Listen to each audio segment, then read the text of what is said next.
on a podcast, somebody, because you're talking about a particular topic, they can tell very quickly if they like you. And throughout the podcast, they know to know and they learn to potentially trust you.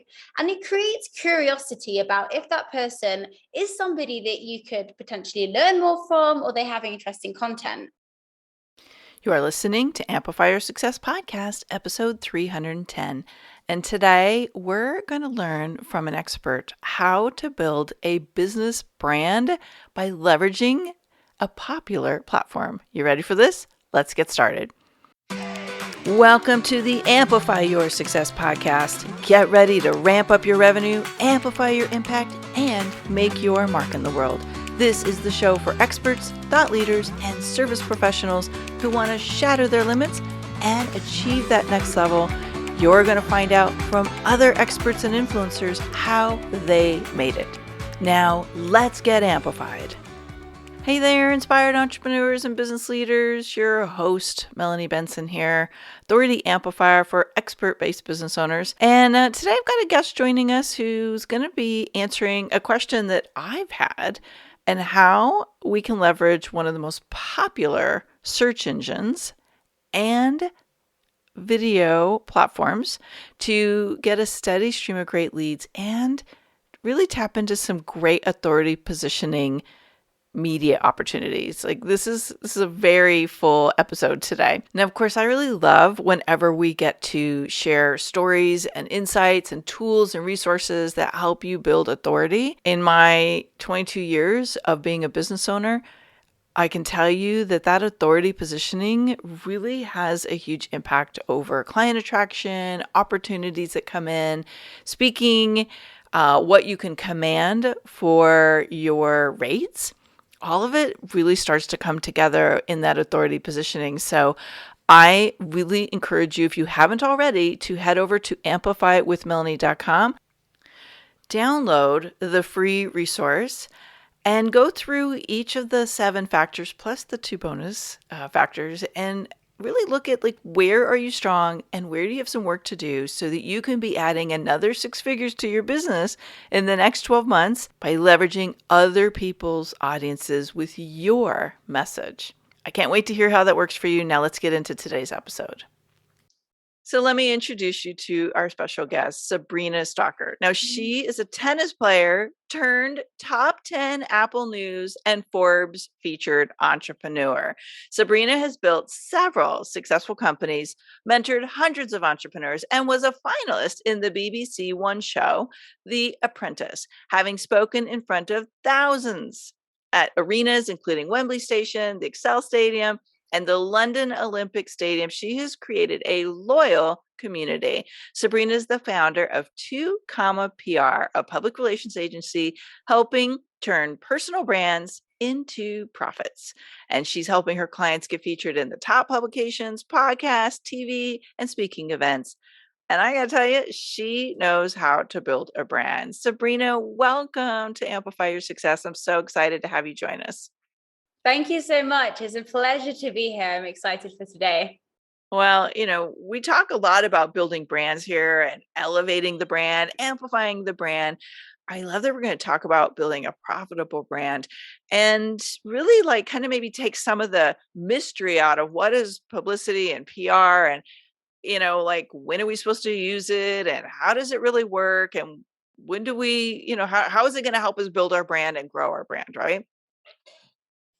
No, for sure.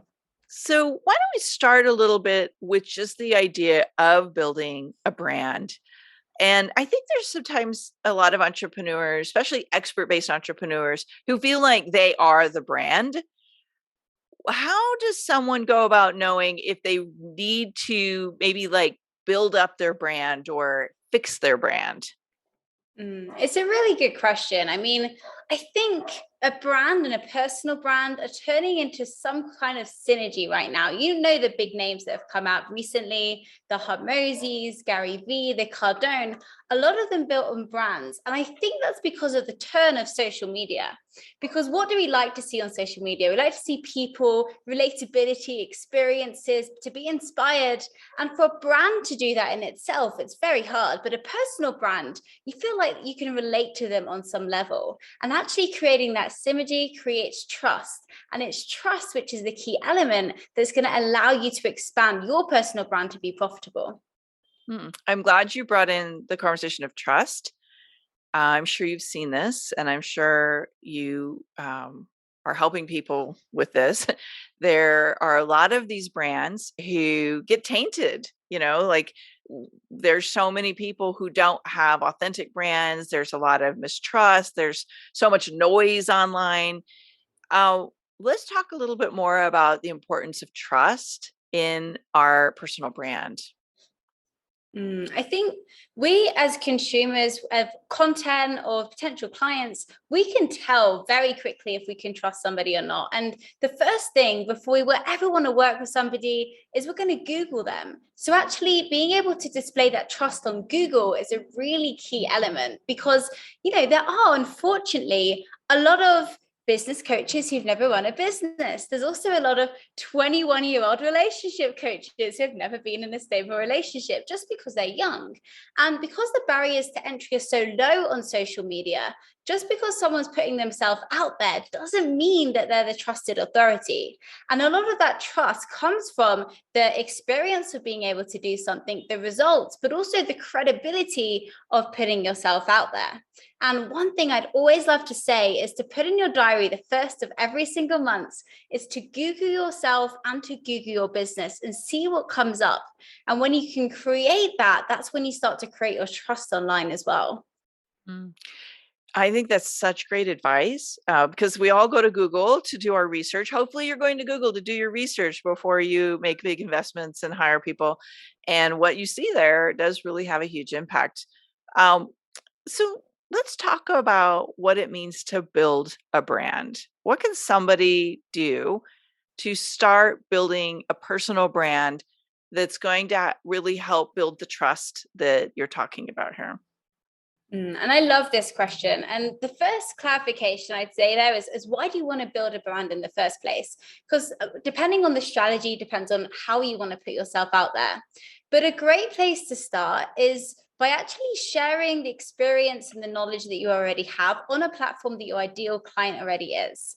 Now, to take that to the next level, there's so much content out there. It's very, very unlikely that someone hasn't already put out the content that you've already put yourself out.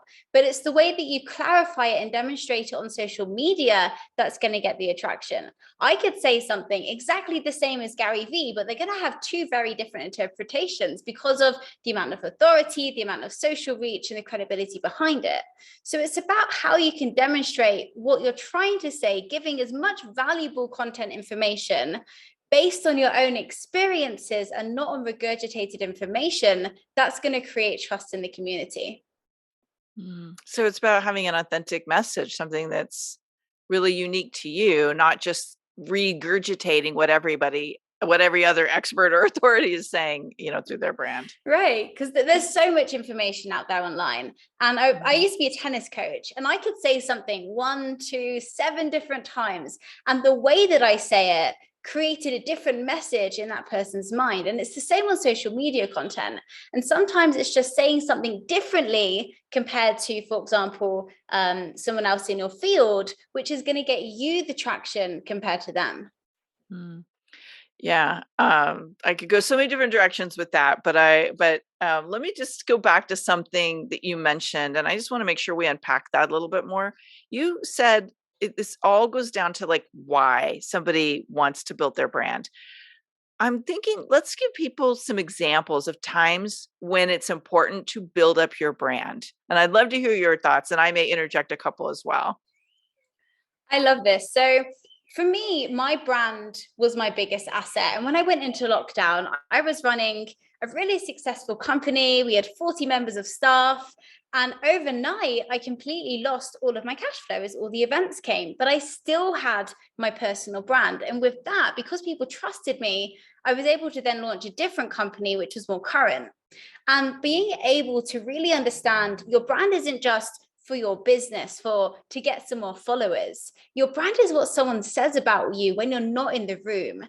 And it's all about the long-term play. If you want to be a big figure, Unfortunately, now we do need to use social media for that because that's where everyone's attention is. So it's about how you can consistently show up online, but also not be too salesy or not talk about something that you haven't got experience in, but draw upon your own experiences and see if that could potentially help someone in a very authentic way. So what I heard you say just now is that your brand becomes an asset that you can lean into, you can leverage, you can pivot as you need to, but it's a trust that you develop with your community that identifies who you are and what you're about. Did I get that right? Exactly. And the more trust consistently you can build online, that then turns into your asset. And you can start any business as long as you have that personal brand. Mm. So would things like consistency, messaging, things like that contribute to like what people experience you as your brand? They do. It's a whole range of things. Ultimately, I kind of like to think of it as, remember in Mean Girls and you had the different tables and they had to decide what table they were going to sit on? It's the same in the business world. Who do you want to surround yourself with? Who do you want to be associated with? And if you can't find anyone, you're going to create your own table and your own rules. Because when we're building our authority online, as long as there's credibility there and as long as we can generally help somebody, and if we're not at that stage, we can maybe develop those skills to get there. That's when you can amplify your message. But amplifying your message before you've actually been there and done it is just going to be fluff. And without fluff, you're not going to be able to turn it profitability. Yeah. Okay. So I'm sorry. I know I'm like sticking on this point a little bit, but I just want, as our listeners are thinking about, man, like, is it time for me to build my brand? I have found people come to me who they're like, okay, Melanie, it's time for me to start my podcast, or I want to be a guest on podcast, or I want to write that book finally. And they don't have a brand. They have no brand presence. Right. And so are those reasons why somebody might want to use services like yours or just focus on building their brand so they have that platform to stand on to make those other things work better? It's all kind of a bit of a circle, really. I would say when it comes to public relations, it's more at the end part of that circle and bringing everything together. So if I was going to start from completely scratch and figure out, okay, I know I need to do something, but what do I need to do? The first thing would be actually to look at your role models in your industry. What have they done? What have they done well? And maybe if you still can't quite figure it out, you can always start a podcast. You can always try and talk about it, and then you'll be able to find your voice. It's not something that you can sit down for an hour in a coffee table and figure out who your brand's going to be. It's going to be continually adapting, but it's where you can share your journey of, for example, if you're a startup entrepreneur, what's that journey like? And going through that journey is your personal brand rather than being a stop and start. I'm glad you got a little deeper in that because I didn't know that. I think that's such a great example or suggestion of how to start like tapping into what is your brand supposed to be about. So what are some of the mistakes that people make when building their brand? Oh, I love this question. And hopefully there won't be mistakes in a week's time once everyone's implemented them. The first one is ensuring that you have a personal website with your full name in the domain. It's very quick and easy to do. You don't have to, and it pretty much ranks when you type it into Google. It's a very easy fix that will help with all of your social media endorsements, help you get press placements. But most importantly, you're creating the story. What happened when I went on The Apprentice is I didn't have any of this ready. And the media and the journalists decided what they wanted to write about me. Whereas if I actually created the narrative in the first place, maybe they would have taken that narrative and used that instead. The second, I would say, is trying to be the next Gary Vee in the next 2 months, because we forget sometimes and we're overcritical to ourselves that a lot of these big content creators have big content creation teams that are driving them. So actually over comparisizing us and thinking it's not perfect, which stops us to start putting us out there, actually is a big hesitancy. So thinking, okay, I know I need to start somewhere. I'm going to choose one platform with one medium. And the third biggest mistake I'd say is actually when it comes to the press, and let's pretend you've been featured in some really big press articles, there's a big fallacy in the industry that press is going to give you tons of leads, but it's actually the way that you implement press which will give you the leads. For example, adding it into your LinkedIn banner or your email signature or your signature in your emails, that's going to actually bring you in the leads rather than expecting everything to come for you. That's such great advice. And I was very excited that I actually had overcome mistake number one organically about 10 years ago. I moved my entire presence to MelanieBenson.com. I was like, oh, cool. I've avoided the first mistake there. So those are super handy. So let's talk about let's take the brand a little bit bigger. Like I think for most of people who are expert-based entrepreneurs, the idea of getting media attention is out there. But what's real and true for them is like, how is my brand going to bring me clients? How is it going to help me attract opportunities? You mentioned to me YouTube Live when we were in the green room a little bit. I'd love to hear what are some of the ways you're helping people tap into leads through, different ways that they can build their brand platforms? I love this question, and I love YouTube as a whole. And this is a very specific strategy that we could create that allows you to actually turn your content into somewhat like of a TV show. So imagine that your content's all out there, and that could be your podcast onto YouTube, and 70% of podcast users come from YouTube, or it could be potentially your content creator and wanting to put yourself out there. But one of the biggest problems we have as entrepreneurs is time. There's never enough time. So how do we reutilize all the assets that you already have, that you've already built and spent time, money, and trying to get that perfected into actually creating something new? So putting all of this content onto a decentralized server that we built, looping it, and then putting it onto YouTube allows the YouTube algorithm to think you're always live, and it pushes that content. But then it also means that you're constantly on the homepage of all your subscribers. You're able to rank for different names. Last week, I ranked for Alex Hormozy as number 2. I've ranked number 1 for Elena Cardone and Phil Jones, and I'm taking all their traffic. So if you can do this for a highly competitive name in your industry, you're actually able to traffic hack all that traffic and bring it over to your channel. And that's been a very interesting and new lead generator. Wow. So YouTube's a little bit of a mystery to me. I feel like I've been on for YouTube since the inception, but I've never really dug in and really maximized YouTube. So that is such a great strategy. And YouTube Live, if you're not capitalizing on it properly, I've heard that it can work against you. So what a clever and innovative way to tap into YouTube Live. Thank you. It took a while to build, but we got there. Well, that's entrepreneurship, right? Resilience. Get focused on the outcome and then, work your butt off to figure out how to get there. How important is it for us to get our brand or our name or our tips in major publications like Forbes? This is a really debatable question, because when I came into the PR industry, I did not like it at all. I was paying my PR agent at the time £3,000, which I think now is about $3,000 anyway. And that was, 1 month I'd get into a blog, the next month a speaking gig, the next month publication. And I thought, I don't understand this. If I want to get somewhere, then how long is it going to take? How much is it going to cost? What do I do? And what are the action plans to get there? So we kind of flipped the script with PR. And we found that, Forbes don't come knocking on your door asking for an amazing story, because in a really nice way, we're very small compared to them, and we can have the most amazing business. But if we've got no grand credibility, they're never going to find us. So how do we get ourselves into these big publications, and why should we care? A lot of the time, it really comes down to creating that online trust. So when I see someone's been featured in Forbes, if there's, I'm going to automatically have a level of credibility. Oh, they must have been able to achieve something good because it's a big publication.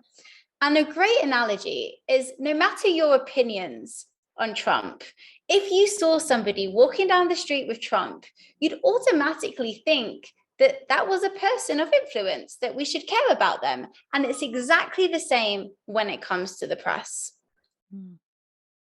Yeah.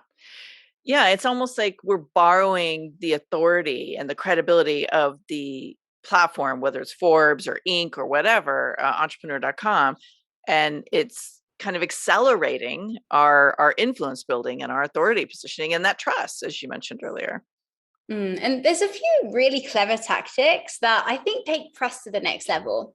So one of them is creating a piece in a credible publication, which is your biggest objection. So for example, this is the biggest objection that's stopping people become a client or stopping you close. Using that piece of credible PR, you then put it in the email before they jump on a call with you. So you actually use the credibility and your objection handling that objection. And that objection then doesn't come up on the call because they've already, assuming they've opened it, had the opportunity to answer that objection. Another really clever idea is when you're hiring.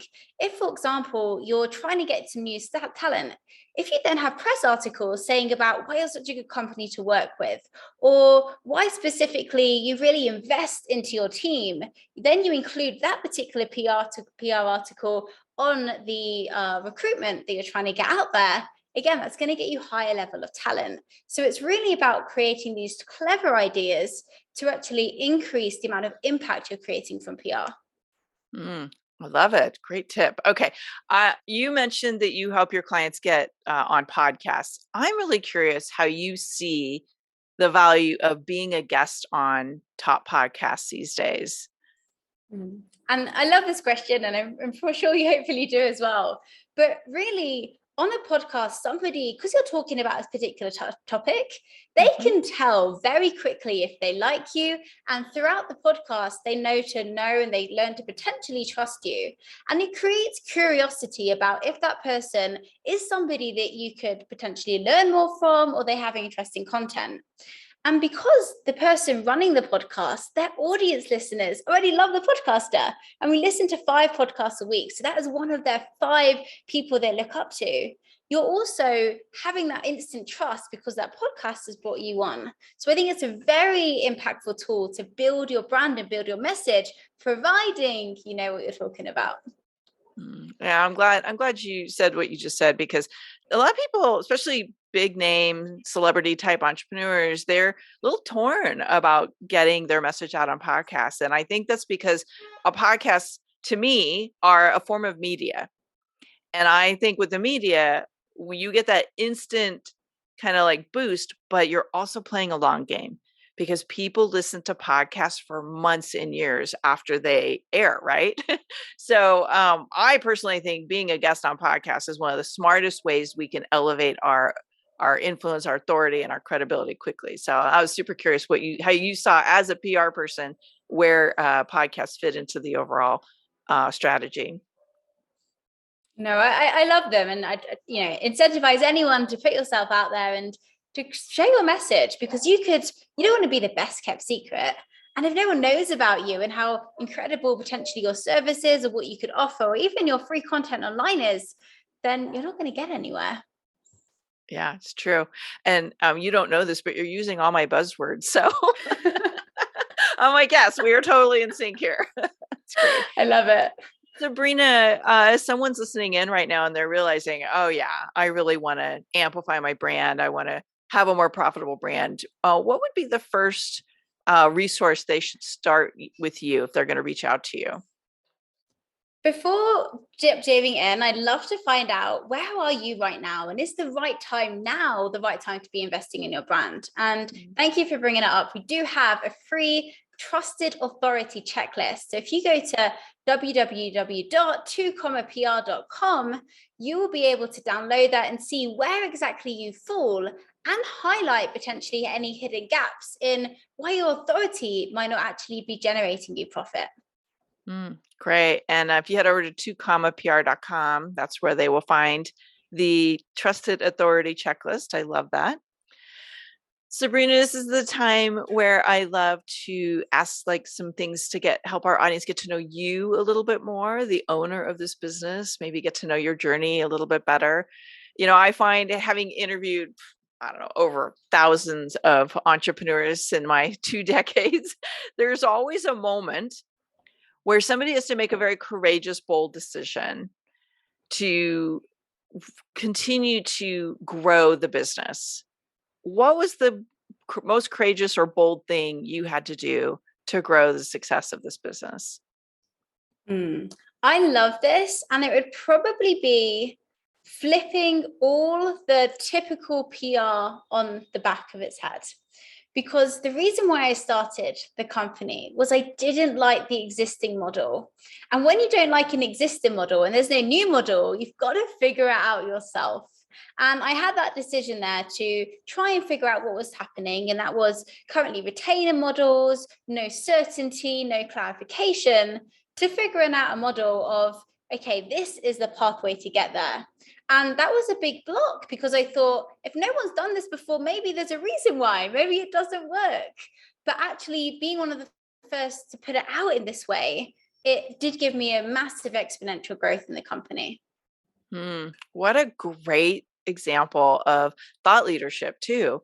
It's like, if you don't like what is happening, flip it on its head, do the opposite, like find your antagonist approach and do that and do it really well, right? Like, what a brilliant model. Thank you. And it's a good opportunity as well. If there's anyone not knowing what they want to do, find out the weaknesses of a certain area and be the company that solve the weaknesses. Mm-hmm.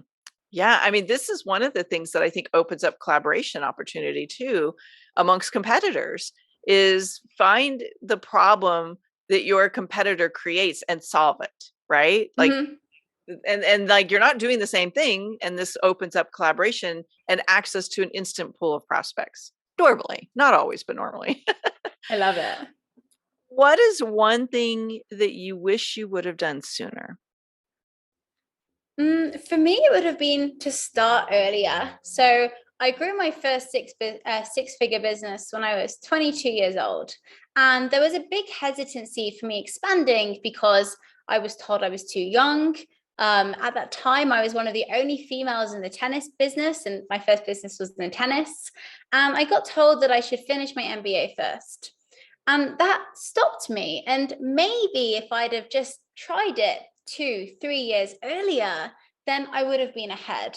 So for me, that was really believe in yourself and never say that you're too young or you're too this or too little that, because you are only the only person who's stopping you get ahead. I have clients say, I'm too old, I'm too this, I'm too that. You've just given such great inspiration to people to get out of your head and do the thing that you're feeling called to do. Age is not the factor. Your mind is. And if you can believe in yourself and you can believe in it, you can figure out how to do it. Sabrina, thank you so much for sharing some insightful opportunities to not just build a brand, but to amplify it. Oh, you're more than welcome. And thank you. It's been an absolute pleasure joining you on the show today. Thanks for tuning in today, Amplifier. Be sure to join us right now in the Amplify Your Authority community at authorityamplifiers.com, and I'll share my 7 proven tips to be a highly paid expert that stands out in a crowded market. Plus, we're going to keep this conversation going, and I want to hear from you how you're going to amplify your authority and make a greater impact.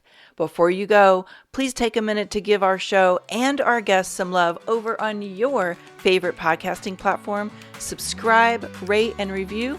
Leave your full name, and I'll spotlight you and your authority on social media.